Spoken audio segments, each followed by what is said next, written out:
Shalom. Om Swastiastu. Nama budaya, salam kebajikan. Perkenalkan, nama saya Reginald Sebastian Sembiring dengan ujung NIM 13. Saya Nimani Melisa Kartasari dengan ujung NIM 44. Saya Salmana Sosobiha dengan ujung NIM 44. Saya Hamidah Aulia dengan ujung NIM 48. Saya Riri Mutiara dengan ujung NIM 12. Baik, di sini kami akan menjelaskan bagaimana cara membuat proposal, skripsi, dan presentasi yang baik. Untuk video selanjutnya, mari kita simak video ini.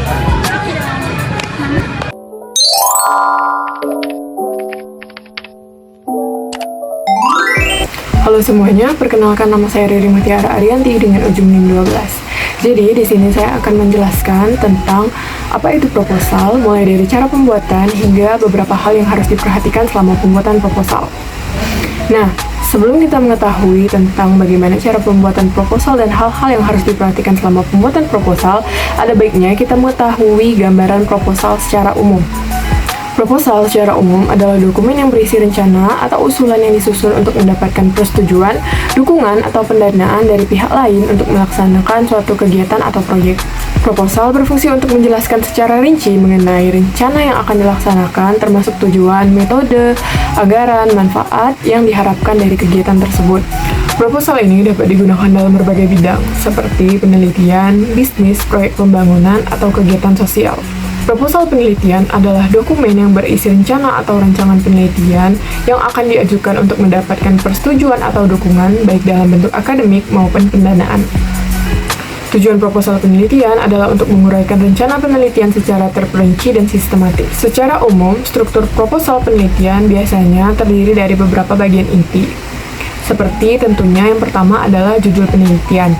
Judul ini haruslah singkat, jelas, dan mencerminkan isi penelitian yang mengandung variabel utama yang akan diteliti. Dan selanjutnya itu ada pendahuluan. Pendahuluan ini berisi latar belakang, yaitu menguraikan masalah atau fenomena yang melatar belakangi penelitian dengan menggunakan teknik segitiga terbalik dari permasalahan umum ke permasalahan khusus, dengan menyajikan data atau fakta pendukung dan menyatakan pentingnya penelitian yang akan dilakukan.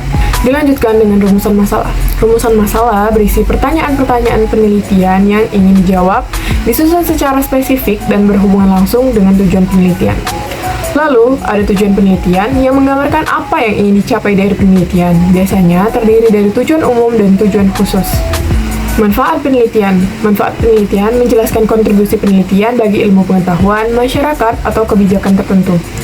Bagian selanjutnya itu ada metode penelitian atau pelaksanaan penelitian yang menjadi bagian inti dari proposal itu sendiri. Metode penelitian ini biasanya berisi pendekatan penelitian seperti pendekatan kualitatif, kuantitatif, atau campuran. Kemudian ada jenis-jenis penelitian seperti penelitian deskriptif, eksploratif, atau eksperimental. Kemudian dilanjutkan ada tempat dan waktu pelaksanaan penelitian, populasi dan sampel yang menjelaskan target populasi dan teknik sampling untuk penelitian. Kemudian ada instrumen penelitian yang berisi alat atau metode yang digunakan untuk mengumpulkan data selama penelitian. Kemudian ada cara kerja dalam pelaksanaan penelitian, prosedur pengumpulan data, seperti langkah-langkah pengumpulan data secara sistematis. Selanjutnya ada teknik analisis data. Teknik analisis data ini menjelaskan metode analisis data yang akan digunakan selama penelitian, misalnya analisis statistik atau analisis tematik. Pada bagian terakhir proposal, terdapat penutup proposal seperti kesimpulan awal yang menegaskan kembali pentingnya penelitian tersebut. Kemudian ada daftar pustaka yang mengikuti gaya penulisan referensi seperti style apa yang umum digunakan dalam penulisan ilmiah. Kemudian terakhir ada lampiran yang berisi data pendukung seperti instrumen penelitian, tabel, atau dokumen terkait. Beberapa hal yang harus diperhatikan selama penulisan proposal adalah sistematika penulisan proposal harus mengikuti pedoman dari institusi atau lembaga yang dituju. Kemudian ada penggunaan bahasa yang jelas, baku, dan mudah dipahami, serta konsisten dalam penggunaan format seperti font, margin, dan penomoran. Di sini saya akan menjelaskan apa itu proposal penelitian dan bagaimana cara membuat proposal penelitian.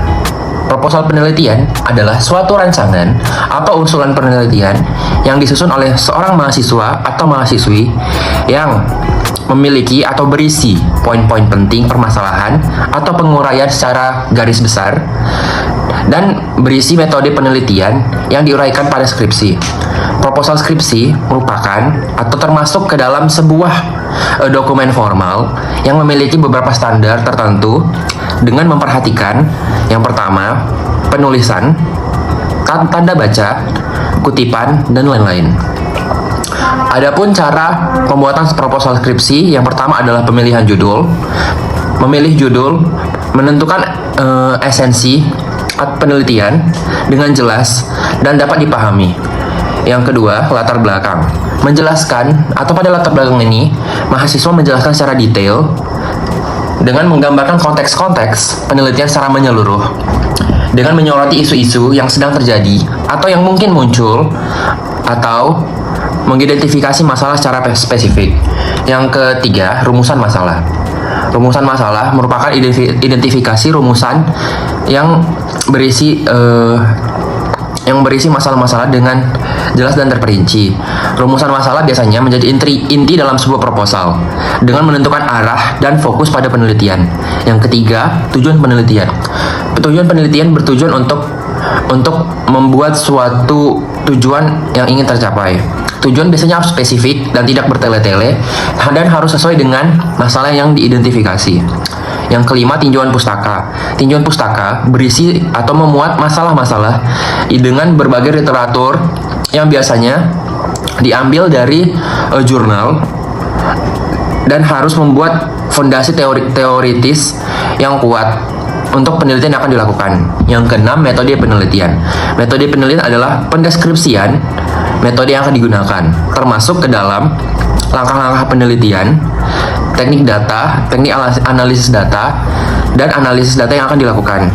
Yang ketujuh, daftar pustaka.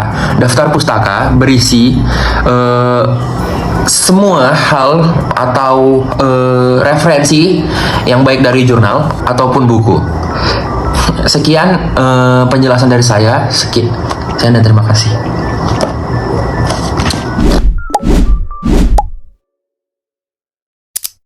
Kalau kalian sedang mempersiapkan skripsi atau mungkin baru mau memulainya, nah video ini pas banget loh untuk kalian. Skripsi pasti bukan hal yang lumrah lagi, mungkin terdengar menakutkan, tetapi tenang aja, dengan langkah-langkah yang tepat, semuanya bisa jadi lebih mudah dan terarah. Di video kali ini, kami akan membahas bagaimana cara membuat skripsi yang benar, mulai dari pemilihan topik, penyusunan proposal, hingga ujian sidang. Yang pertama, memahami pedoman sesuai dengan fakultas masing-masing. Nah, pasti setiap fakultas di Unsri memiliki pedoman skripsi yang spesifik. Pastikan untuk kalian mendapatkan dokumen resmi dari fakultas ya. Dan juga jangan lupa untuk mempelajari format penulisan, aturan citasi, struktur bab, dan juga ketentuan lainnya. Yang kedua, pemilihan topik.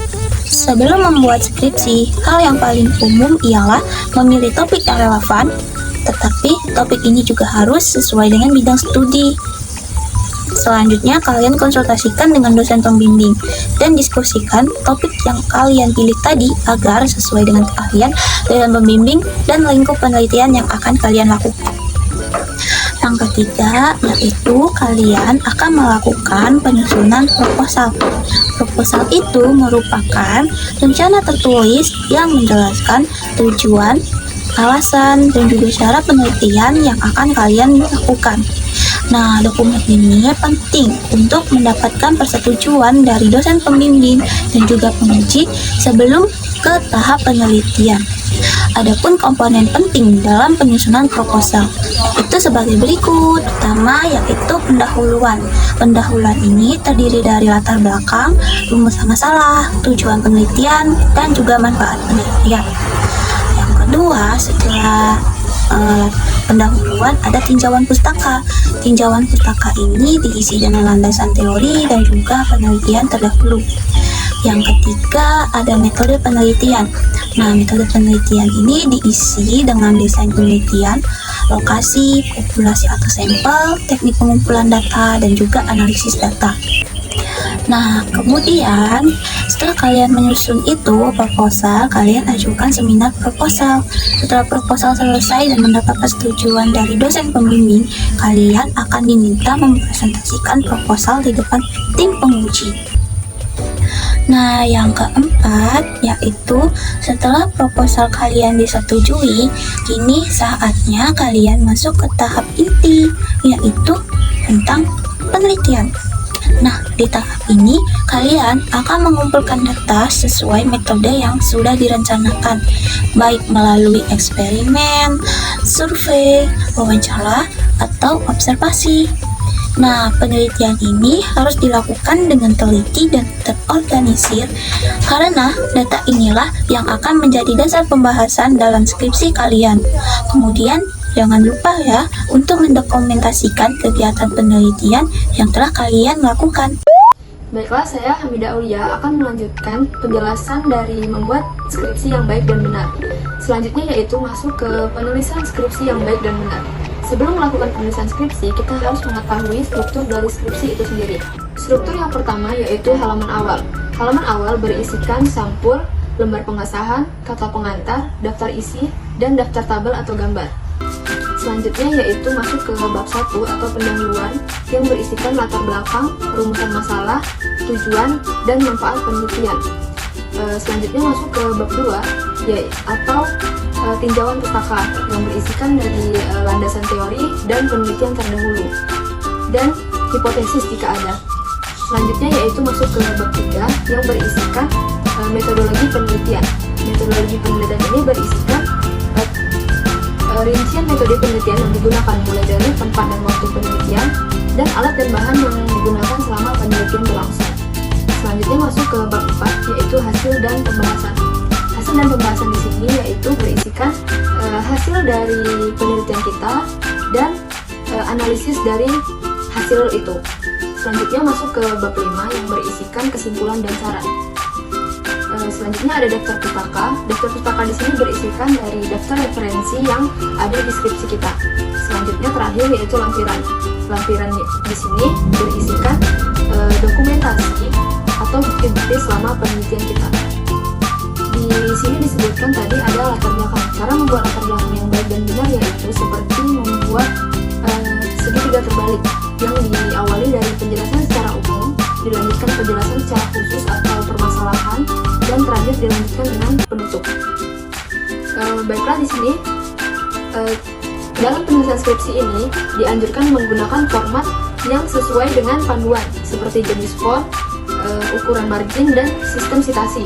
Sistem sitasi bisa menggunakan APA, MLA, atau format lainnya sesuai kebijakan fakultas.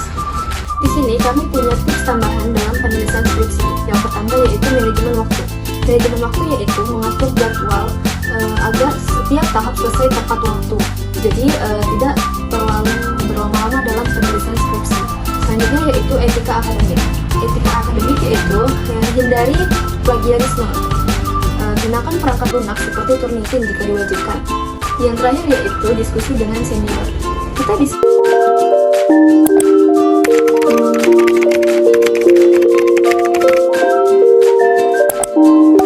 Nah, teman-teman, di sini aku akan menjelaskan bagaimana cara menyampaikan presentasi skripsi yang baik dan benar. Untuk poin yang pertama yaitu mengucapkan salam pembuka.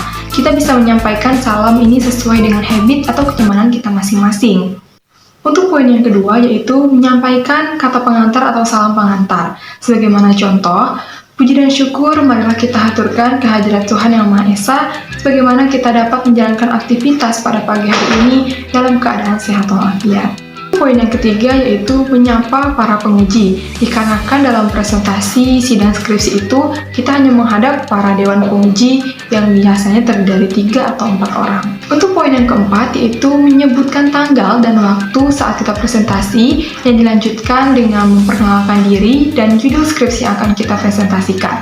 Dan poin yang kelima yaitu masuk ke dalam poin presentasi yang diawali dengan latar belakang.